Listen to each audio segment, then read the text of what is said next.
Hey, what's up, guys? TruthSeekah here. I love interviewing people who are interesting, who have been to similar places that I have been in spirituality and in the dream state and exploring the mind and consciousness and things like that, just to roll other questions and ideas off of them. And so that's pretty much what you're going to get this episode. A lot of things that I've experienced in the dream state. Talking to Tim Freke, who was a phenomenal guest. Very well spoken, stayed on subject. It was a great interview from start to finish. So had a great conversation with him and really focusing on how to stay in that state and go into those states and pull things out, where we're talking about your dreams and ideas in your future, and actually go into the dream state, make stuff happen and pull it out and bring it into this reality and manifest it. And so this is what Tim is talking about in the interview. And it was really cool because we fluctuate from these different levels of vibration, and sometimes we feel like we're in sync, and other times we feel like we're the furthest thing away from anything spiritual. But at the same time, we're to embrace every situation as it comes. One of the key things that stood out to me whenever we started taking calls was that one of the guests called in and asked about the term "as above, so below." And I believe in synchronicity, and those things just blow your mind. And when you're walking in the spirit, when you have this spiritual lifestyle, synchronicity happens a lot more often, and it's almost the universe giving you a pat on the back, letting you know you're on the right path. And so one of the guests called in and asked about the term, what does it mean, as above, so below? And we go into detail about that, but it was so interesting because last night me and my daughter watched the movie As Above, So Below. And so to hear that phrase or hear that term repeated right after, it's almost just like a nudge, just the universe letting you know you're on the right path. I've had so many messages come through synchronicity. Some of them would just blow your mind. I mean, I've had people being on the telephone with me and them driving through another state, and a car drive by with my bumper sticker on the back that says "Seek Truth," TruthSeekah.com, while they're on the phone with me, and different things like that. That was for them, and stuff like that. It just interests me, man. So we talk a little bit about that and really how to stay in the deep awake state. Enjoy, guys. Won't you come and take me away? I just wanna be with you. Won't you come and take me away?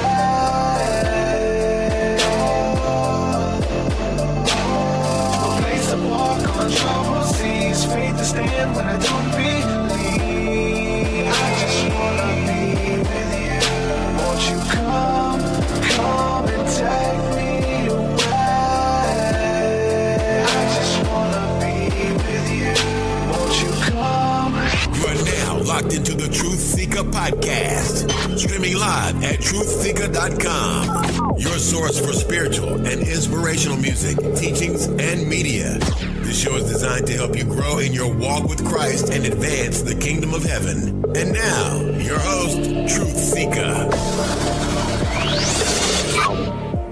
What's up, ladies and gentlemen? Thanks for joining us with another exciting episode of the TruthSeekah podcast. Finally got all this stuff up and running. I know today is going to be a very special episode. I'm going to be joined by my good friend Tim Freke, and we're going to be speaking about the deep awake state and different techniques to stay in that meditative state and in the power of now to create the life that you want for yourself and make things happen. So this is really powerful, and this is what all of our shows are about being in the now moment, because that's the only moment that we have. So I'm really excited about this episode, and I know when things start going squirrely, I put his image up on YouTube and started promoting the show. As soon as I did that, YouTube gave me a copyright strike and said that it was against the terms of service and all kind of stuff. So really strange. So if you're seeing this on YouTube later on and not live, that's why. Well, not streaming on YouTube, because I got a strike and I'm not able to do so. So I'm glad now we can focus on iTunes and Facebook and other stuff like that. So without further ado, I'm going to go ahead and bring on the guest. He's been waiting patiently while I try to get this mess sorted out, man. Thank you for your patience, brother. I'm delighted to be here. Man, thank you so much. So you got a lot of books under your belt. That's one of the things. You have a lot of resources, a lot of materials. And I heard you on the Freeman show, And you were talking about the deep awake state and these different states that we go throughout life. And I've been there. I've come out of it. And that's kind of what you were touching on a little bit that I wanted to go into about how to stay in that state. And so one thing that you mentioned with Freeman was about the newness of it. And so I know a lot of times when there's information that comes, when we explore the dream state, the astral realms and stuff, it's all new and we're excited and blown away. And it changes our vibration and we're kind of walking in this, everything's new, everything is spiritual. We see things differently. But then sometimes bills kick in, family, stress, depression, punches you in the face and brings you back to reality. How do we stay in that state? Because you said that we could. How do we stay in this place of it's new all the time and we feel the euphoria from the love of God or the Kundalini, and we can stay in that state, right? How do we do that, man? I think that's what people need to stay in, because people, it's like a roller coaster sometimes. Well, I think we need to think about it very carefully, because I think you can easily mistake the idea that you can stay in a permanent state, like you're there and euphoria all the time, yeah. And I not only do I not think it's possible, I don't think it's desirable. So what I was saying previously, I can't remember what I said, but it wasn't meant to imply that, because one of the things I suppose that happened for me is that, well, when I was your age and younger, I was very much coming into a spiritual situation in my culture where we'd inherited a lot of Eastern ideas, and there was this idea of this permanent enlightenment. And having been around it now for many, many decades, that has gone, and the people that I met that were enlightened turned out not to be. And I have a very different perspective. So the first thing is, look, there is this deep awake state. And what characterizes the deep awake state is a shift in consciousness where it's unique, I'm sure, to everyone, but there's common threads which are found throughout history and around the world, which is where I've written all these different books on all these different spiritual traditions. There's a human state. And that human state is when you are super alive. And with that comes a profound sense of communion and oneness, and a confidence, a very deep knowing of something. And the knowing that, the way I would say it, is that life is, that this is okay, that despite all of the horrors and the bills and the things which are really not that okay, underneath, what we're in here is good and matters. And then most important of all, this that you mentioned, this love, and sometimes also beautiful euphoria, this feeling of uplifted spirit, which is quite, it's just exquisite. Now, I do feel it's very important for many people, it's like, the first time. I'm with many people who experience this for the very first time, and it's a very big shift. And then it's important to get to know the state and return to it, to find it whenever you can. Because as you do that, what happens is not that you stay in one state. To be honest with you, I don't know what it's like for you, but when I am in that deep euphoria side, I couldn't deal with my accounts, or my mortgage, or that's just not going to happen, or my kids indeed. So it's not about being permanently blissed out. It's more, for me anyway, about having access to this deep state when it's appropriate. Mm-hmm. So when I was younger, my experience was waking up, oh my God, lost it. And then, I hate this, and I hate this, and then, oh my God, and I hate this, exactly, and I hate this. Right. and then what's changed over the decades isn't that I'm permanently like this, or that I'm super enlightened, or I've become sort of uber being or anything. Nothing like that's happened. What's happened is much more interesting, is that this deep state is always accessible now. Mm-hmm. So that if I put my attention on it, it's there. Now, but that doesn't mean if I sink into it, it can become that ecstatic place. Yeah. But that's always not the right thing to do. Okay. But I don't lose it anymore. And the secret to it is, it sounds banal, People want a magic bullet. Oh, you know, cross your fingers and just go breathe through your nose 5 times every day. And it's much more obvious. The way you get to that point is you just pay it attention. Yeah. Like anything else, you know, you're doing this and you do it well because you've done it enough times and you've paid it attention. If you play a musical instrument, the first time you pick it up, you can't really play it. How do you learn to play? You just keep playing. Keep doing it. And if you do it enough times, it becomes familiar. Yeah. We talk about a lot of times, like all the world religions, I don't know about all of them, but the majority that have a spiritual practice and have this spiritual ecstasy within their practice, even if it's not in the holy books, like it kind of turns into maybe a church service and the music is playing and you're in that state and the Holy Spirit comes upon you and you feel one with God and nothing else matters and the bills don't matter and just love and God and I'm accepted for who I am. Like this is the same thing we're talking about, whether it's the Kundalini or it's you know, something that you feel during yoga or just being mindful. And so with something like Christianity, someone who goes to church every week, they have this routine of like, if I have a week that is crazy and I barely made it through the week, Sunday or Wednesday, I'm going to get back to this place of the euphoria of God loves me, let him pour his love out on me and feel it and get back there. You, on the other hand, have meetings that you hold, and it's not really a religious ceremony or a religious meeting, but it teaches people to be in that presence of God or the presence of oneness and feel the euphoria of love. So if someone who doesn't have a religious routine every week, how would we do that? Is it just find time when we can, or what? I mean, you know, really great question. Really great questions. Before I answer it, I'm going to give you a little quote. I can't remember if I mentioned this to Freeman or not. It's one of my favorite quotes, so it does come out every now and again. I just love it. It's from Thomas More, the American writer. He's a Jungian, and he wrote Care of the Soul. Lovely, lovely man. I adore him.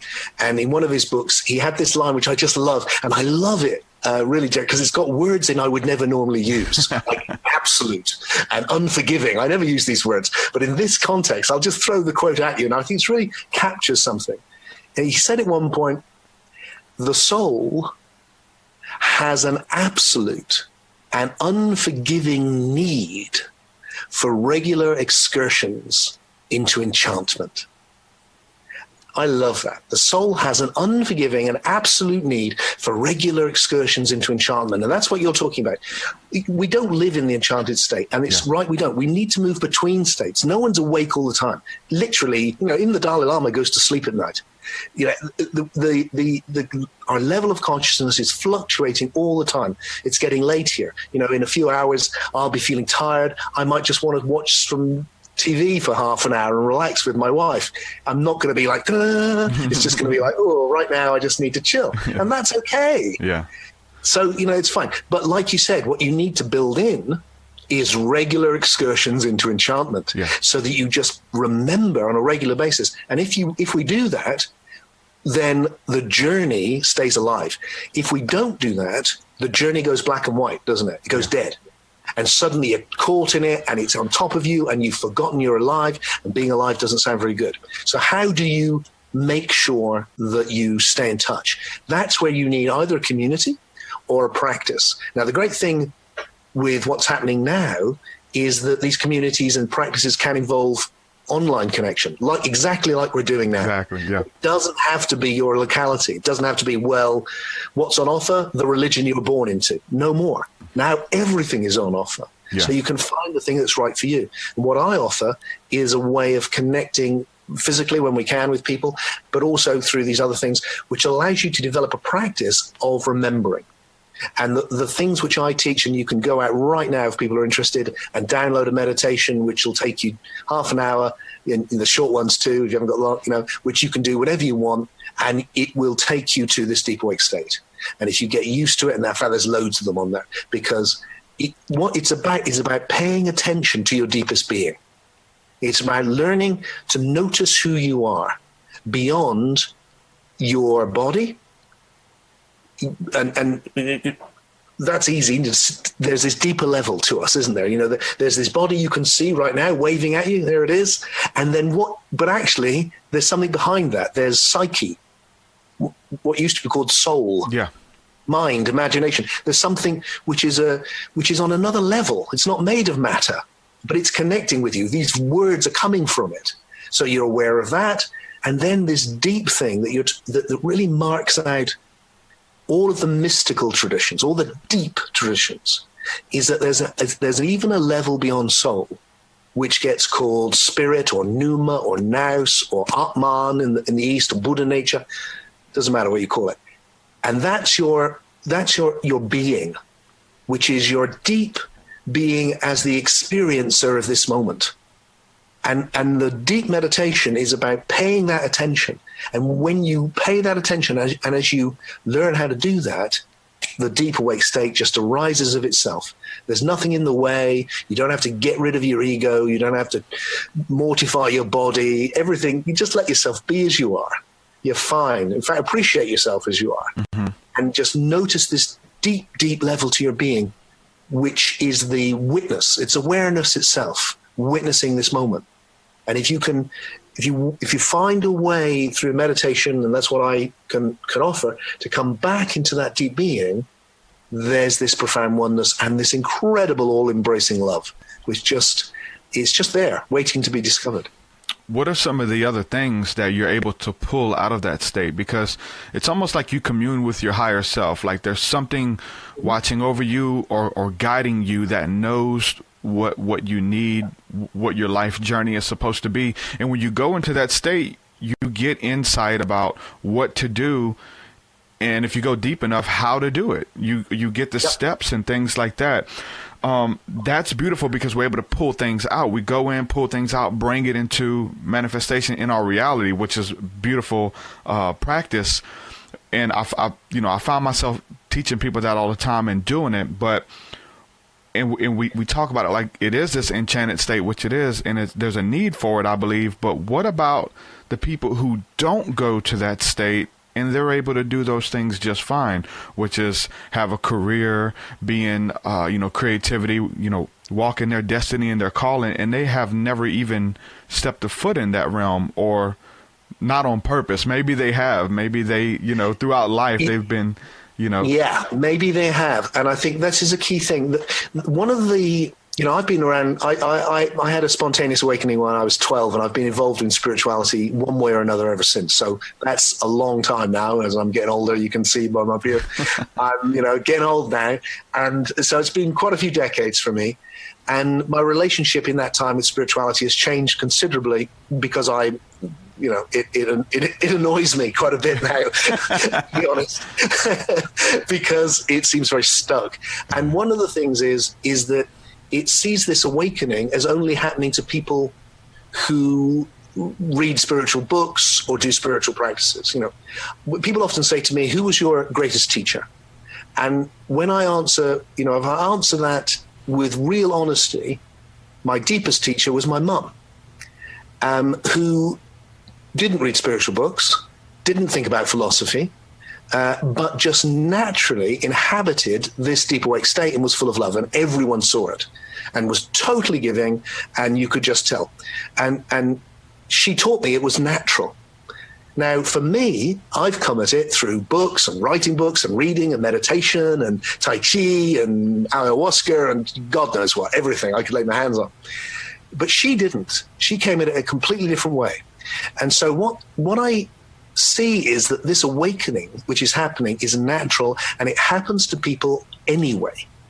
So that it doesn't require a spiritual tag, because it can just occur anyway. Now, those who are drawn to spirituality, we're drawn because we want to consciously engage with the process, and good for us, that's great.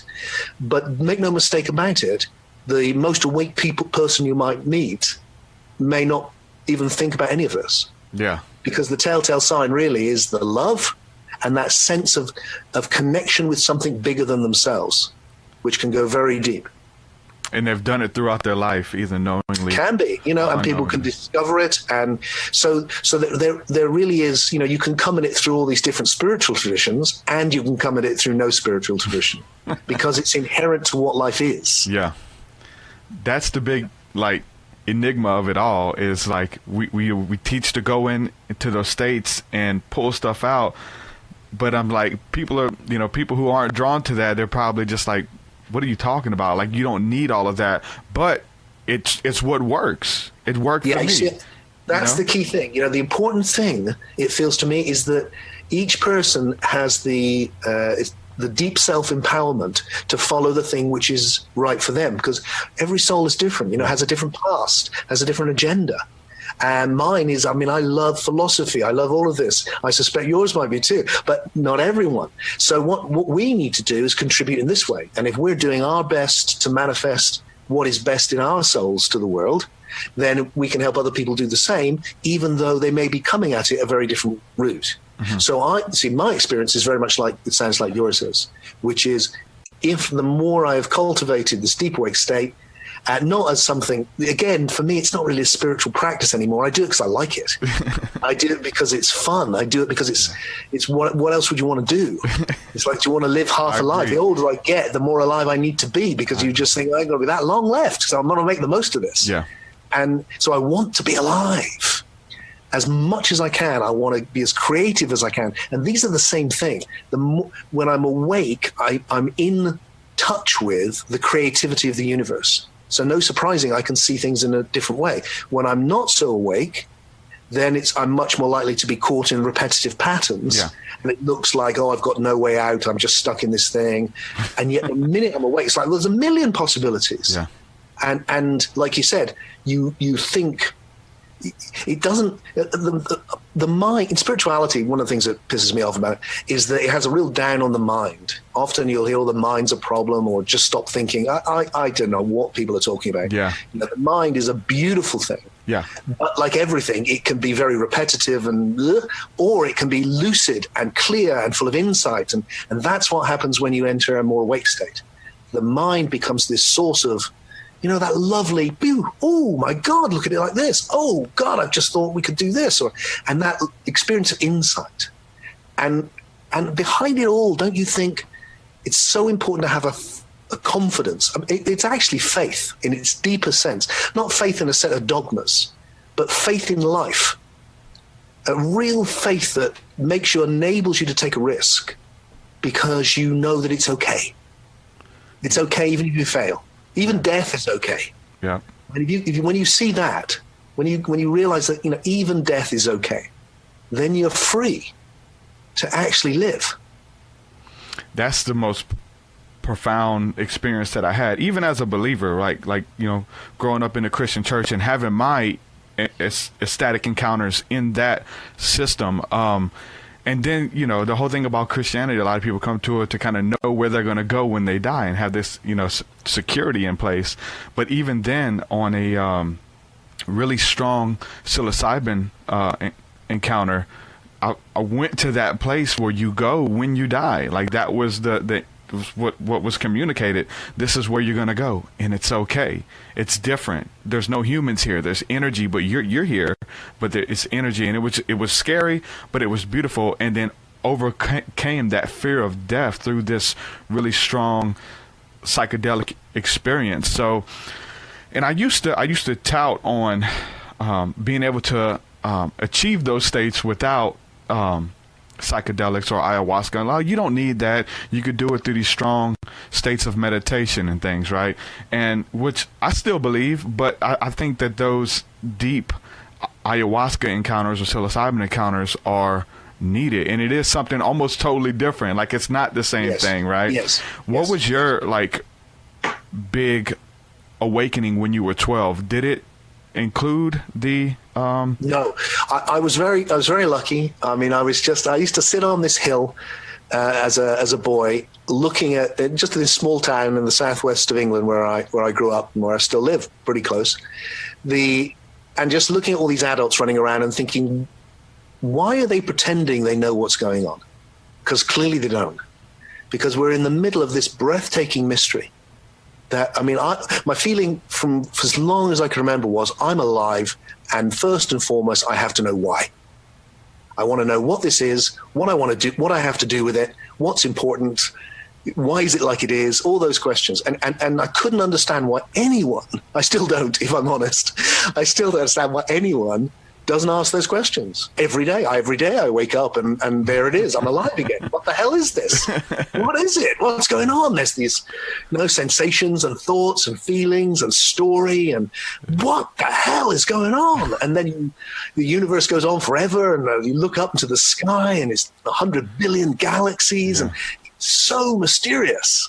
How could you not be overcome by it? Yeah. And yet I look around me and I see the vast majority of people that don't seem to notice. Yeah. So as a kid, that was obvious. And I think what happened to me now, I didn't know what happened when I was young, was that I went so deep into that mystery that it, as it always does, if you go deep into the mystery, it triggered an awakening. And the next thing I know, there's this, oh my God, the whole universe is full of love. I'm crying. There's this profound oneness, this immense sense of goodness, and a feeling like, oh my God, the feeling that I can remember was, oh my God, I found the answer that I need. It's just not words. It's beyond words. Yeah. It's an experience. And that's what I came down from. And for me, it wasn't on drugs. So I didn't have a connection with that at that time. I'd explore them later. I wasn't in a church, although I did grow up with a church, and I nearly became a friar twice when I was older. But in that seminal moment, I wasn't meditating. I was just sitting on a hill. And I was a kid sitting on a hill. And so for me, there's always been that sense that this is accessible and natural. It doesn't need to be through some fixed form. Yeah. And the more I've gone into it, the more I found it everywhere. You can find it through drugs or ayahuasca, for sure. And you can find it through meditation. Yeah. And you can find it through ecstatic dance. Or you can just find it anyway without, by just feeling the sun on your back. That's like the powerful thing about it, because once you remove the guru from the religions and know that you don't need anything outside of yourself. Like maybe people listen to this and they hear us talk about the ayahuasca or the psilocybin, and they're like, I'm not going to have my awakening until I have that. But the power behind it is almost like it says in the scriptures that the kingdom of heaven is within you, and you don't, and so that births this feeling and gnosis within you that you don't need anything outside of yourself, that all you have to do is kind of go within.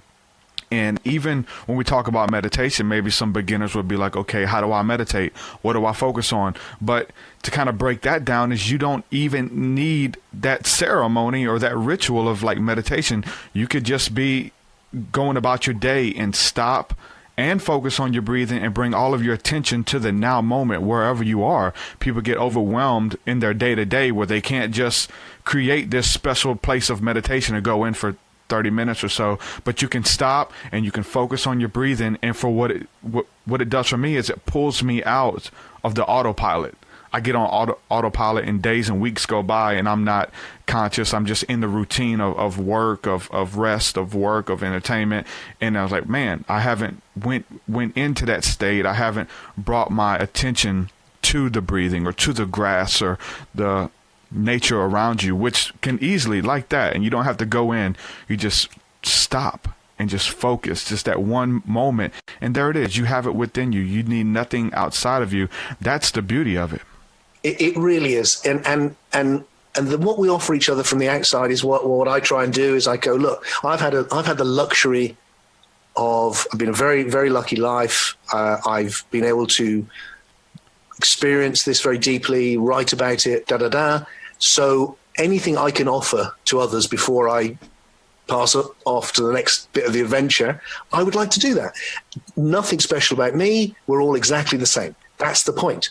And the whole point for me when people come to my retreats is they leave feeling empowered, not leave feeling like, oh, Tim's great. It's like, well, I hope they think I'm great. I think they're great. But that's not the point. The point is they feel, oh, I got it in me. Yeah.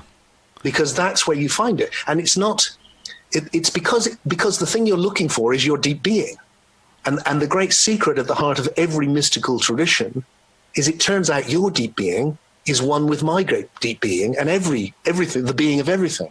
So when you hit the depths of yourself, you're like on the surface, we're like individual, like waves on an ocean, but go to the depths and it's one ocean. Mm-hmm. And so that's where as you cultivate a familiarity with the depths of your being, there's this oneness. And then the love is how the oneness feels. When you know that we're all one, there's this incredible love. And not love it's not like just pink fluffy love. It's like really strong, powerful, support you in the most awful suffering love. Mm-hmm. And it's a love which can carry you and go right into the darkest. I was talking about my mum recently. Well, my mum died a few years back, and being with her through all of that cancer and that whole was like, but that love was still there to sustain us both. And even though it was horrendous on one way, it was also beautiful and kind of strangely magic, and as well, there was both of those things. So my contribution, and the thing which may be of use to people in my book Deep Awake and in my talks and meditations, is to try and take, having studied all of these different spiritual traditions, is go, how can we develop a philosophy for now which can speak directly to what we need to wake up and how we need to think about things, which cuts through all of that kind of Eastern mysticism, which is to do with another culture, really. It's deep, but it can be very confusing. Totally. And can cut through the kind of deadness of sometimes of our Western tradition, but find its essence and then bring it to life in a new form. And really the last 10 or 15 years, that's what I've been doing, my friend. I've been developing a new 21st century approach to awakening. And the great thing is it works. And because I've now been with, I don't know what it is, probably thousands, a lot of people in countries all over the world, where I've seen people wake up for the first time, or if they've woken up before and lost it, find it again in a very deep way. And so that I'm getting to the point now where, I'm nervous to say it because it sounds a bit much, but I do kind of feel like, look, every single person who comes can experience this deep awake state so profoundly. They feel the love in every pore in their body. They just know. It's so powerful. If they give themselves over to the experiment. And they just get it. They just get it. And you just see, people arrive and they're like, can I get it? Can I get it? And then they just get it. Yeah. And it's nothing to do with me. It's to do with all of us. We take each other there. And then, of course, that doesn't stay like that. Nothing stays like that. But once you've had it, you've had it, and then you've got somewhere to return to. Exactly. That's a really important thing.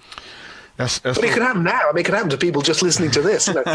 My feeling, honest to goodness, my feeling is if you say you want it, life will find a way to give it to you. Yeah, definitely. It will. Definitely. It will. And when people say, I lose it, I can't stay awake, my feeling is, are you paying attention? It's a bit like sitting with a guitar in the corner and going, I still can't play. And it's like, well, how often do you pick it up? Yeah.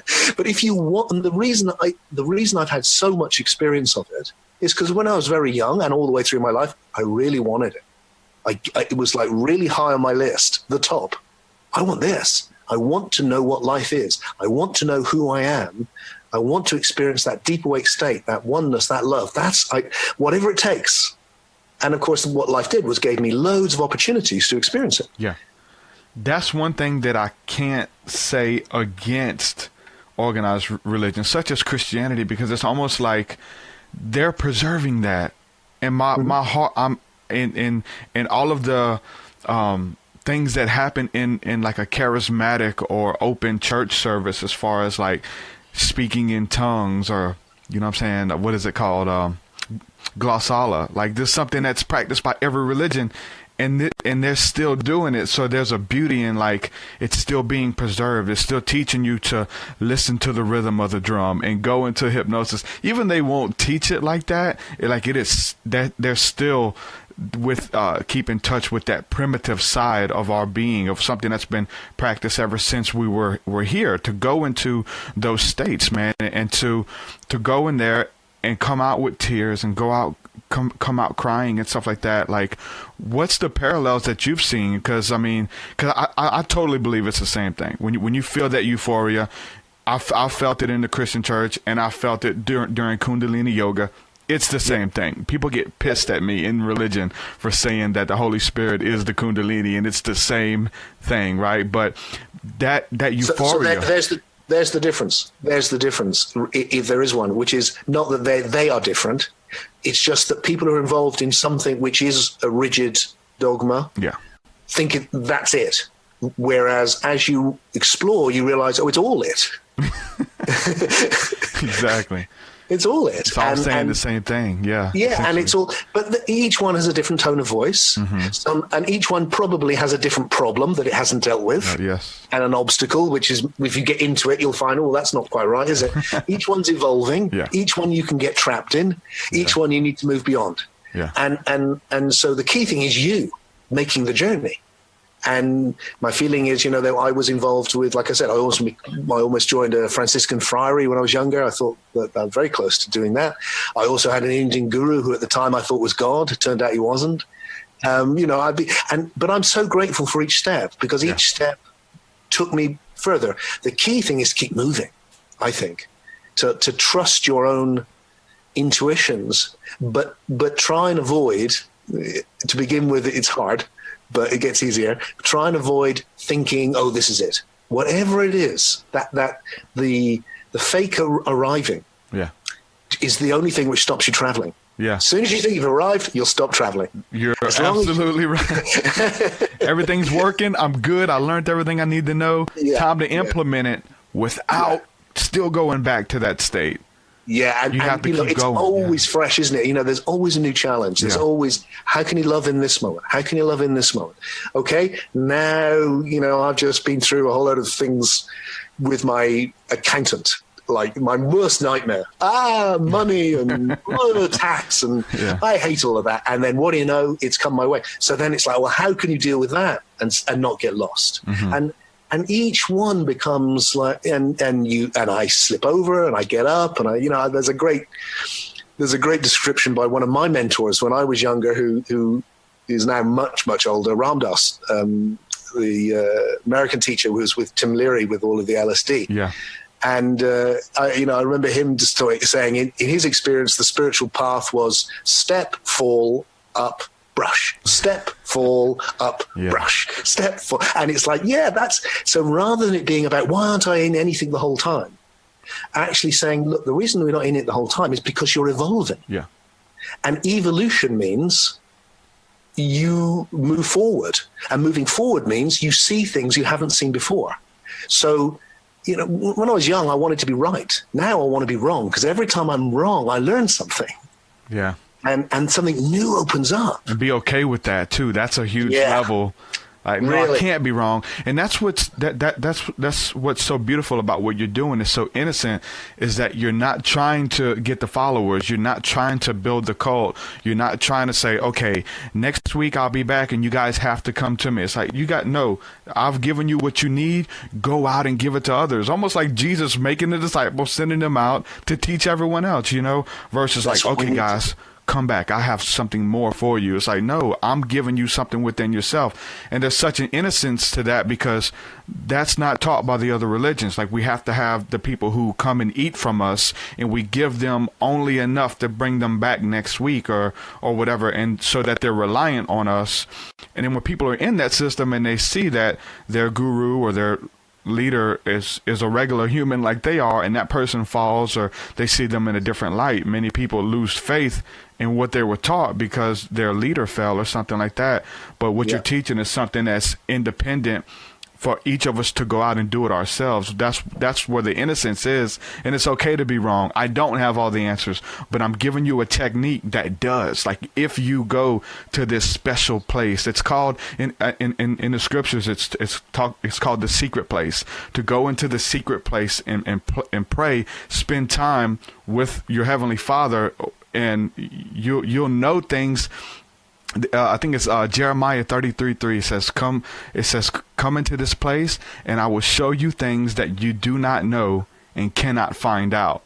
And that's what's beautiful to me, because we go into this place to commune with the one, and we learn things that we'll never learn studying 1,000 years, and stuff nobody's even speaking on. Like, we go into this state and pull out stuff like, where did I get this from, that makes me want to share with you or try out for people that are listening one of my favorite quotes from the Gospel of Thomas, the Gnostic Gospel, because, we talked about, for me, this meditation, whatever you want to call it, it's simply looking at what is. So you look at what is, and what is the moment. That's your coming into the moment. That's what is, isn't it? Have a look.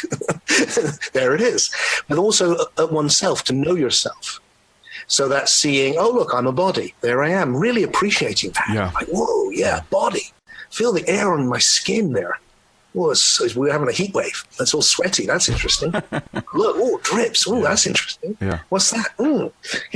Breathing. Oh, that's interesting. How does that feel? Wow, pretty amazing, actually, when you paid attention. So that's body. Yeah. And then it's like, then there's soul. Then there's another dimension. Here it is right now. It's the dimension, in body, Tim's making funny noises. That's what's happening in body. But in soul, in the imagination, there's meaning. And I'm sending meaning to you. I'm moving my mouth and sending you meaning. I mean, that's incredible, isn't it? Oh, yeah. And you're hearing meaning. And we're connecting soul to soul right now. That's incredible. So you explore soul. And like, wow, that's interesting. All these thoughts. What are thoughts and images? And then there's this other thing, being, spirit, pneuma. And it's pointed to, there's a lovely line in the Gospel of Thomas, which reminded me of the thing he said from Jeremiah, but it's kind of even more.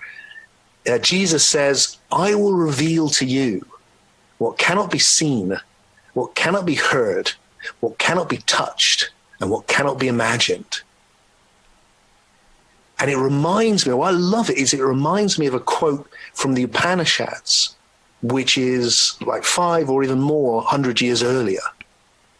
And in the Upanishads, it's almost the same, but it's like a koan, or it's a riddle. Mm-hmm. In the Upanishads, it says, what is it that cannot be seen, which makes seeing possible? What is it that cannot be heard, that makes listening possible? What is it that cannot be touched, which makes touch possible?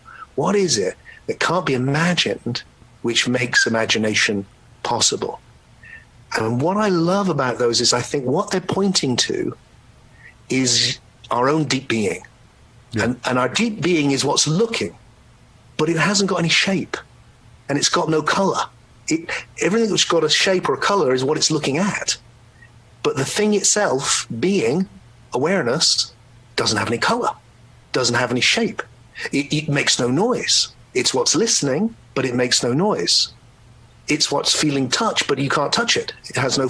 So the deep mystical teaching at the heart of all of these different religions that I've written about, one of the deep teachings is your deepest being has no form to it.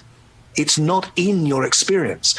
Now, these are really deep ideas, but when you get it, you're seeing that what you are right now, your body's in your experience, your soul's in your experience, that's your individuality, but your being is before your experience.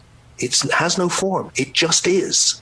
It has no other qualities. It just is. So you tune into, there's a fantastic mystical text in the Christian tradition called The Cloud of Unknowing. It's a medieval text. And it talks about the need to become conscious of your naked being, just that you are. Not that you are this or you're that, but just that you are, your I am. And if you take your attention and sink it back, another wonderful text called The Stranger, it's a very early Gnostic text. And it says in The Stranger, that the goddess of wisdom says to the stranger, take your attention to the rear or behind all your activity, behind all your experience, and just be conscious that you are. And in deep meditation, you can do it with your eyes open, you can do it right now. But particularly, you can close down the senses and retreat right back into your being. And there's this vast ocean of being. And suddenly there's this experience of vast oneness, an oceanic being, which has just been there the whole time. It's just you didn't notice it before. And you didn't notice it because you were it looking out into experience. And the difference is now you're it reflecting back on yourself, mm-hmm. and seeing that you are this field of being You are this enormous presence, a bit like you are the dreamer of this dream. And then you see that your being is one with all being, because it's formless. There's no barriers. There's no cutoff points. And that's when the love just, there it is. And it cuts in. And love comes into the body, and there's that, what you call the ecstatic, or the state just is naturally there. It's just naturally there. So there's a lot of studying out there, and I know you're saying not to try to be in that state because we couldn't get anything accomplished. There was a point in time, and I'm pretty sure many people still believe that's the goal, is to get there and stay there. But it was like, I do think it's great to want to do that, and I encourage, and I think it's a lovely aspiration. I'm just saying it's more subtle than that. It's more fluid. Yeah. The feeling is, what I want is to make it all accessible. So where do you need to go right now? Do you need to put your attention? You've got this attention. And it's fluid, isn't it? You can put it wherever you want. I can put it in my foot. I can put it in my nose. I can put it out the window. I can put it in the future. I can put it in the past. I can bring it into the now. Where am I going to put my attention now? What am I going to do with my attention? It's the most precious thing I have. Yeah. Now, if your attention's very limited and you can only move between a few worrying thoughts or doing the same things over and over again, that's not very interesting. But if you can expand it, where does it want to go? Does it want to go into deep being? Whoa. Does it want to come into thinking? Let me think. Does it want to come into feeling? Oh. Does it want to be sensation? Whoa. It's fluid, so that you've expanded the range that you can explore. Now, for most of us, the deep states are initially not accessible. Sorry, excuse me. That's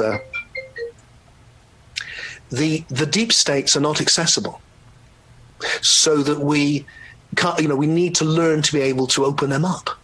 But the point is not to stay in one. It's rather to have the fluidity that the attention, it can go there. Like I said, when I was younger, I couldn't get back. Yeah. I'd go there and I couldn't get back. Yeah. If you've become familiar with it, you can get back. Yeah. But that's not because you live there. It's because you're moving around. Your attention is able to move around. You're able to come and go freely. Yeah. So I think what some of the studies are saying, and they kind of link that to the flow state. Like once you get in there, then there's this creative process that you're able to go into when you come out of, right? And you're like so linked there because you know it's real and you know who you are. You carry that love with you. But people are saying that those who try to stay in there, or if you were to stay in there, the state of mind is similar to psychosis or a schizophrenic who is like always in this realm of creativity or not able to kind of connect thoughts together and things like that, and you can't stay. My philosophy is what I call paralogical philosophy, which is really about embracing paradox, because the nature of what we're in is paradoxical. For instance, I've just said, look, I'm a body, which is a thing you can touch, and I'm a formless presence. And I'm both of those at once. That's how paradoxical it is. Yeah. Both of those at once. Now, you can get just stuck in your separateness, and that's pretty unpleasant. But equally, you can withdraw into these deep states and lose your humanity. And a lot of that goes on. And there are clinically described conditions like depersonalization, derealization. I've been with people, with most people, I'm there going, hey, wake up. There's something beyond your personality. But for some people, they're just going, I've got no personality. I'm lost. I'm just this presence. And it's like, well, no, you're not. You need to because that's also a distressing state. You need both. Yeah. Or it's great when you see through and realize, wow, this is like a dream. But when you've only got a dream and it's all unreal, that's horrendous. That's derealization. So it's having both at once. And that's when it's like, oh, I'm Tim, and this is real in its own way. Yeah. And I'm the formless presence dreaming the whole thing. And they're both true. And either extreme without the other is kind of disastrous, actually. It's kind of difficult and will lead to states of distress. Yeah, I'm assuming that's the yin and the yang, just being a part of each world, to be... Yeah. And the great thing about that yin and yang, Derek, which is why I love the symbol, is it's in movement. It's not like black and white. Okay, yeah. It's not stuck. Black within the white. Yeah. It's swirling. Moving. Yeah. It's swirling. It's dynamic. Why? Because life's dynamic. it keeps changing, doesn't it? Like I said, I'm loving this conversation with you, and then I'm going to go and have a rest. Yeah, I heard that. And it'll be different. And then I'll go completely unconscious. Yeah, it's okay. It's okay. That was a big thing for me to get to, man. Like it took a big leap for me. I talk about it all the time now, to where I can be the guru. Like I can be the the spiritual seeker who goes into those realms and receives information and speaking poetically and things like that, and helping people get over hurt and trauma and things like that, which I do. But then I can also be the guy who loves to, tell jokes with my family, make them laugh, play video games, and just be a regular guy. And to combine those together for me and for many, many gurus, it was something hard to do as a level, because people were getting upset. Like, no, you can't play video games. You are the guru. You are. I'm like, I am all of it, and it's okay. But to get to that place to where I'm okay with you seeing that side of me or something, I had to hide. That was a really hard thing for me to do. That's the key. This paralogical philosophy, the shorthand phrase I use for it is both and, not either or. So it's finding both poles and having both. So you're not either divine or human, you're both. And it's what I thought would happen, I think, when I was in my 20s, was I thought that if I meditated enough and I gave up enough things, and if I abandoned sex or whatever it was, and fasted enough, then I'd wake up, I'd be an Uber being, and you'd be meeting me now, and I'd be like, and you'd be like, oh my God, I met Tim, and all that stuff. None of that's happened. Hurrah. What's actually happened is I'm conscious of the paradox of my nature, that I am both this incredible presence of oneness and love, and I'm just Tim. And Tim is a guy who has this particular accent and has this particular past, who is essentially very vulnerable, because I could die now. He has qualities that if you hang out with him, I think you'll like, and I hope you'll enjoy, certainly for this hour. But if you were with him 24/7, like I am, he would drive you nuts eventually. And that's who he is. And he's doing his best. And hopefully he's wiser now than he was. And I'm sure there's a long way to go. And I don't expect that to ever end. Man, there's such an innocence in that, I'm telling you, because they don't teach that in the religions, man. They teach you that you don't let them see that side of you, because then they'll doubt and they'll lose faith and they'll go to somebody else. For some reason, we look for these gurus who can fix us and we can become like them and things like that.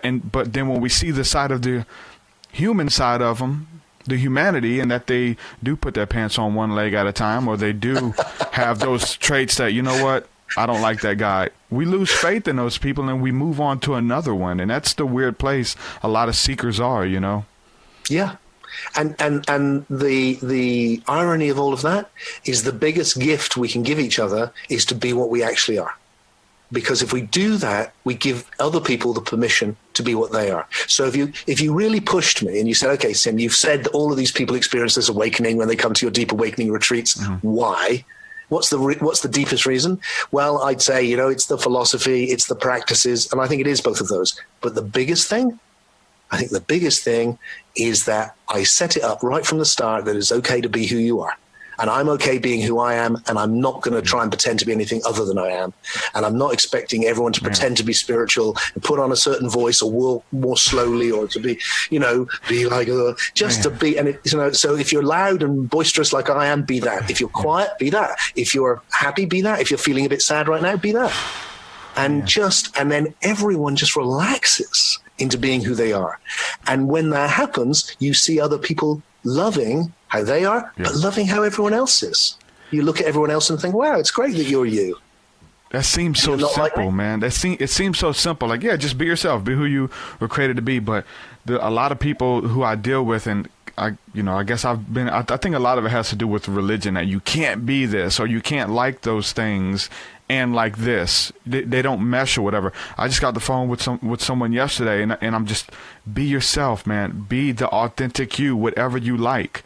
Do it. You like meditation, you like deep stuff, you like to have a few beers, fine. Don't be scared of it. Do it. There's nothing wrong with it. But the ideology, man, and the dogma and the schisms that's so deep within religion, man, I deal with a lot of people, and that's the hardest thing to kind of get over. But that's what's powerful about your retreats and about going into the now moment, is that it's okay. I love you, like source or God, whatever you call this. I love you regardless. And I put those things in you for a reason, man. That's the beautiful part of it, man. And it's so powerful once you know that and you're okay with it. And we need to, life is a wonderful journey, but it's hard.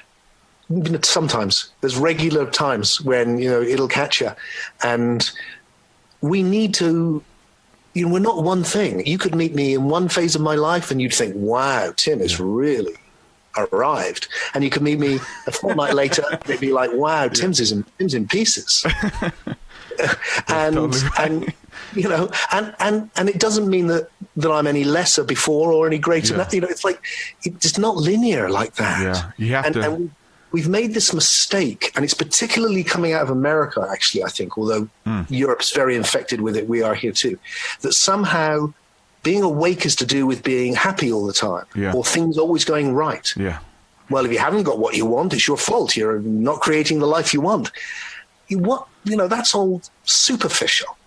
The great heroes of spirituality in the West in the past were not happy all the time, and neither did they get the life they wanted.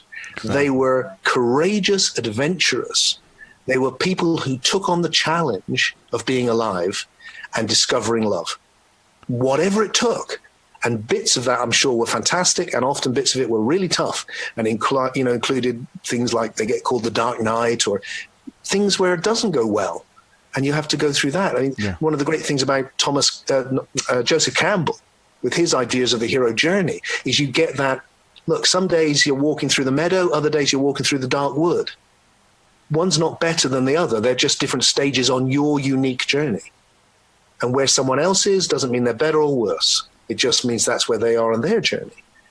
And then we can but the good thing of that means, when I'm lucky enough to be going through the meadow and you're stuck in the wood, I can hold your hand. That's what it's supposed to. And when it turns around and I'm the one going, oh my God, this awful thing happened to me, you can be there for me. Yeah.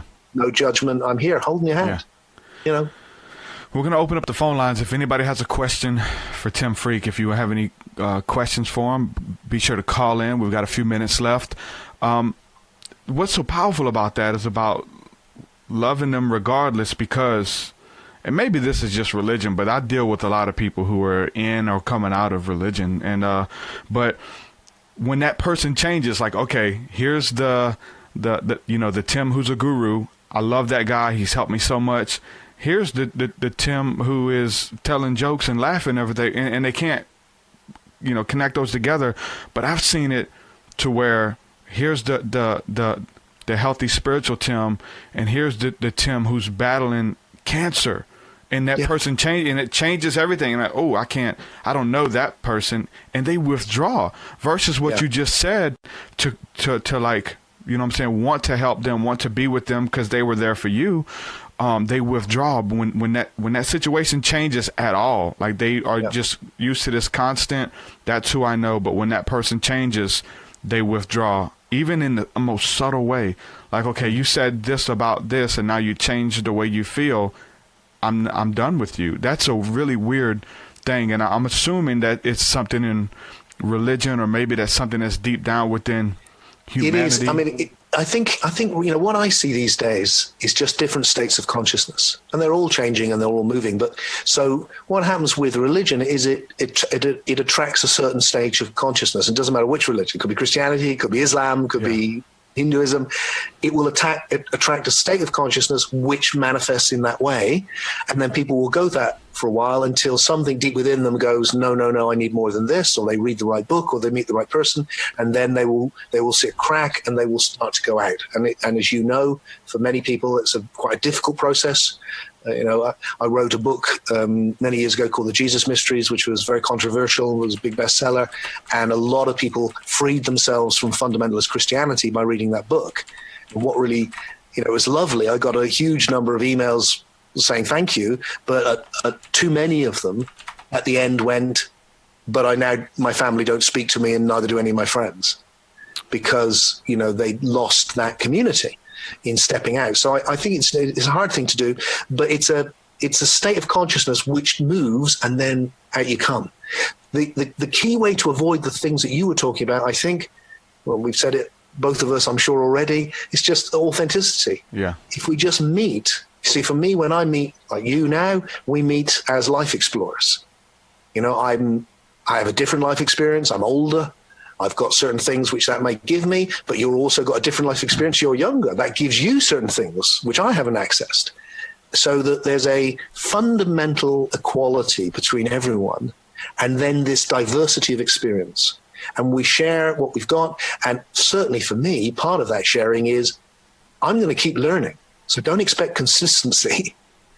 Expect, you know, one of my favorite lines from Mohandas Gandhi is when he said, my commitment is to truth, not to consistency. Don't expect me to say the same thing tomorrow that I'm saying today. If I find something more truthful, I will say that. Yeah. And that's the whole thing about you saying we're changing. Like, we're changing about, you know, every 3 to 6 months, our cells are dying and being reborn from the type of experiences that we've had, the trauma we've been through, and even the food that we're putting in our stomachs. Like, we're eating bad and you know, drinking a lot of alcohol or whatever the case is. You know, I'm going to be at a certain level, and then the next 3 months we're dying, being reborn, and constantly changing. So that's one thing about as far as like the consistency and who we are and just becoming different people. And that's okay. This is part of life. There's a quote that I want to share. I think it kind of goes directly with what we're saying, and this is from Manly P. Hall, which is one of my favorite teachers. So he says, the religious experience moves inevitably from the congregational worship towards an inward communion. No matter how desperately sects and certain creeds attempt to oppose the concept, religion finally becomes a personal spiritual experience. Each person must find their own faith and must find it within. That's the key word. Religious systems may supply us with the instrument of this personal quest, but cannot accomplish the quest for us. Yeah, that's right. So you know, traditionally, I mean, it's changing now because the world is so interconnected. But traditionally, you're born into a culture. Everyone is born into a culture, and traditionally, there was a big part of that culture was whatever religion you were born in. So that gave you the vocabulary with which you could explore soul and spirit. But for you to make it your own, you have to doubt it. Doubt is what makes us conscious. When there's no doubt, we stay within our cultural conditioning. The only thing that sets you free is doubt. Because when you doubt, you take your ideas that you've been indoctrinated with and you do that to them. Now, once you've done that, you can go back to them and go, yeah, I like them. But now they're your idea. Yeah. Before they were just put in you by someone else. Yeah. Now they're yours. Or you may go, do you know what? That doesn't work for me. But by doubting, questioning, let's use that word. And what strikes me about the religious mindset in that negative way that we've been talking about is that you will hear again and again, doubt is a bad thing. Don't doubt, don't doubt. Just believe, just believe.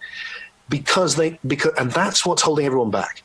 Yeah. The minute you go, no, of course, question and doubt and explore and become conscious, then you can wake up from that and it does become your own. Yeah. And you realize that you will have your own religion. How could you not? You've lived a different life to everyone else. You will find your own way. That doesn't mean you can't learn from loads and loads of people. Doesn't mean you won't call yourself a Christian or you can be you can read my books and be a freakist. I don't care. But you will still be yourself. Yeah. And you will have found it for you. And in that way, I've been here at the beginning of this conversation going, oh, this deep awake state, it's so love and oneness. But me just saying that doesn't help the person listening. Exactly. I wish it did, but it doesn't. And I may be full of baloney. I may be just making all this up. And that person has to have their bullshit detector on and go, ooh, is he all right? Is he talking truth, or is he full of BS? And they have to work that out. All I can say is, as one human being to another, this experience is here. It's waiting for you, and it's much closer than you think. Yeah. It's in fact, it's too close for you to notice. That's true. It's so subtle. And that's what's so powerful to me. And like in church, they always use Thomas as the doubter, and we don't want to be like Thomas, right? In the scripture, when Jesus comes back, but then you're like, no, Thomas was beautiful. His story is awesome. Like he just didn't accept it because everyone else was doing it. Oh, there's Jesus. Yeah. He wanted proof. Like he his doubt was something beautiful, and it saved him. And he wasn't just going to come and follow what everybody else is following. No, you got to show me, man. I want proof. And that's the proof in the pudding. It's not like to follow the philosophy of what we're saying. It's like, no, go for yourself. You can explore these realms. You don't need me. I can help you, but you don't need me. It's something personal, and you can go in and experience it for yourself. Just like Thomas, man. I think his story is so beautiful, and there's so many parallels to ours. And really fun, in my opinion, the Gospel of Thomas is my favorite. There's some great teachings in there, man. It's lovely. Got some great lines. All right, we got a phone call. I'm gonna go ahead and take this phone call. I know Tim's got to go here shortly, but we got a phone call from Northwest Arkansas. Who we speaking with? It's like, you sure I know who this is. Truth, this is Hunter. How y'all doing this morning, today? Doing great, good. Brother. You got a question or comment? I do have a question, and so I'll just start off shortly for Mr. Freke. Yeah, I did pronounce that right, correct? You did, yes. Outrageously, it is my name. All right. I was afraid it was going to be like, it's Mr. Freke or something like that, so my apologies for asking. But, okay, so I'm fairly new in my spiritual walk. It's like my third eye, in the sense, I've still been slowly but surely opening.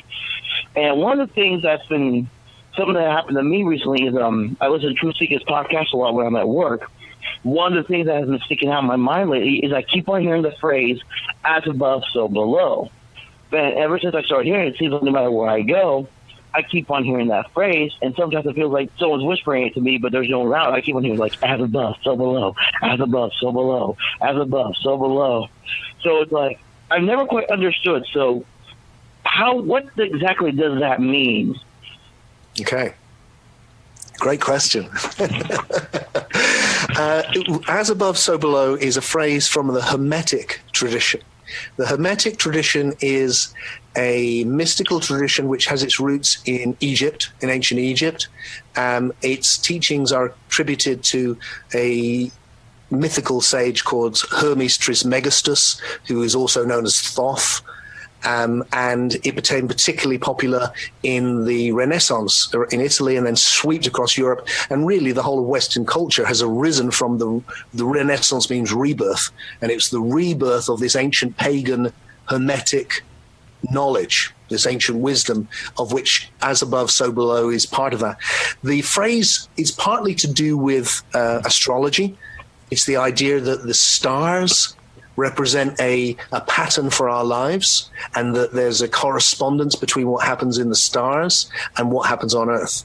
But that also has a mystical resonance as well, because the heavens, which are literally the stars, that's why we say the kingdom of heaven, because they're referring to the stars, which is, you've got to think in the ancient world, or everyone up until quite recently, that's what you could look at when you walked out your door, was this huge canopy of stars.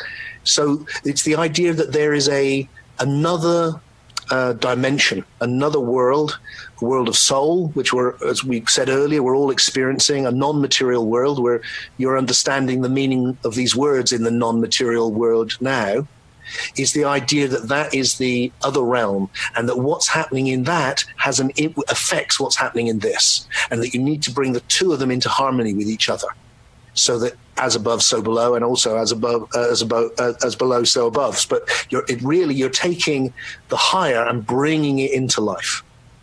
There's a lot of meanings to it, actually, because it's quite a big body of work. But those are two that feel relevant right now. Yeah, in the Bible as well, Jesus says, on earth as it is in heaven. It's the same meaning. It also says that we're seated in the heavenly places with Christ. And so that's actually referring to the stars and our solar body, or us, being up there and being down here at the same time. One of the things which is really interesting to get that, it's very hard to understand old traditions, because you have to really go back into a different state of mind. So around 2,000 years ago and before, they didn't look up at the sky and see what we see. Well, they literally saw what we see, but they didn't interpret it as we do. So what they imagined was a canopy. In the ancient Egyptian tradition, it was Nuit, the goddess Nuit. There was a canopy with little holes in. And each hole was looking through to the treasure house of light, which was God, which was the great beyond, which was the source. And so the teaching was that everyone is a star. You and I everyone is a star. And not because we were big ball of gas, but because each one of us is like a little hole in the canopy beyond which is the one consciousness of God. And so in a way, the reason I love looking at people's because it feels like when you look in somebody's eyes, you're looking through that canopy. You're looking through the appearances to consciousness itself, looking back. You're going beyond. That's very interesting. And like I was about to say about the eyes, because every time I see that, like someone will post like a post it as a quote on Facebook, and I'll see it relating to galaxies with like human eyes. So it's like I was always wondering why those two seem to correlate with each other when it came to that phrase. Yeah, that's right. Exactly right. It's why one of the, we've been talking in this conversation about these deep awakening events that I run. One of the key things I do with people is I get them to simply to connect soul to soul. And one of the ways I do that is I'll sit them down, I'll play some beautiful music for a few minutes, and I'll just say, look in each other's eyes and see what you experience. Because if you're relaxed and you're comfortable, what you experience is I'm seeing a face, literally colors and shapes. But what I'm connecting with is something I can't see. I'm looking through the veil and I'm connecting with something beyond the physical.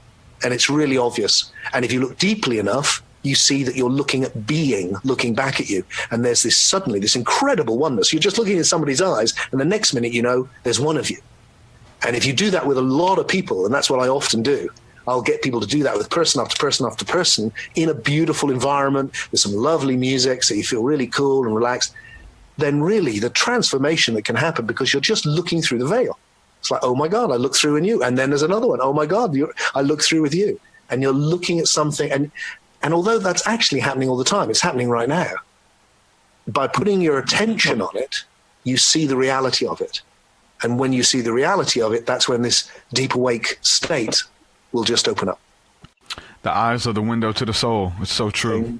Isn't it true? Yeah, that's right. Eyes and ears. Well, hey, Hunter, thanks for calling, man. We're going to go ahead and put you nice on to hold, speak brother. to you. All right, Mr. Freke, what was that book you were talking about earlier that you said you wrote? The book that's relevant to what we're talking about now is called Deep Awake. And my name is such a strange one. If you spell it right, Freke, and you Google me, you'll find my website, and you can read about it there. Also, of course, on Amazon and everything else. Deep Awake. And my latest one is called Soul Story. So if you're into philosophy, then Soul Story, my latest one, is my major work of philosophy. If you want the one on awakening, then Deep Awake, which was my one before. All right, I'm definitely got to put you on my reading list. So great. Well, thank you for letting me call in, gentlemen. Good. Well, when I reach the top of your reading list, be sure to contact me via the website and tell me how you got on, or on Facebook. All right, I'll make sure to do that. Thank you again, gentlemen. All right, brother. Thanks for calling in, man. All right, blessings and shalom. Shalom, shalom. The other thing which may be relevant to anyone who's listening to this and thinking, ooh, I'd like to know more about what Tim does. I mean, there's tons on my website, like I said, timfreke.com. Oh, yeah, I was there a while ago. Tons of stuff on there. Loads and loads. Podcasts, all that. But I am coming to the States this year twice. I'm going to Symbiosis Festival to run some events in Oregon. So I'm going to be speaking at the festival and doing other stuff. But I'm also hoping to come and run a Deep Awakening. I'm speaking at the Science and Non-Duality Conference in San Jose in October. And around that time, I'm hoping to run a Deep Awakening retreat either in LA or Las Vegas, probably. So the key thing is, if people are touched by this and they'd like to know, I could come to right near you. I go where I'm invited. I end up in all sorts of places. So sign up to my mailing list. Sign up for the newsletter, and you get a newsletter every week or two with just some inspiration, things that will touch you. But also, if I'm coming to somewhere near you, you can get to hear about it, and maybe we can meet in person. That'd be awesome. You sign all the books as well when people order them, right? I do, yeah. It's much more expensive from my site because I have to send them from the UK. Exactly. And, you want it cheap, go to Amazon. Yeah. If you want a signed copy, come to me and I'll make sure you get a lovely signed copy.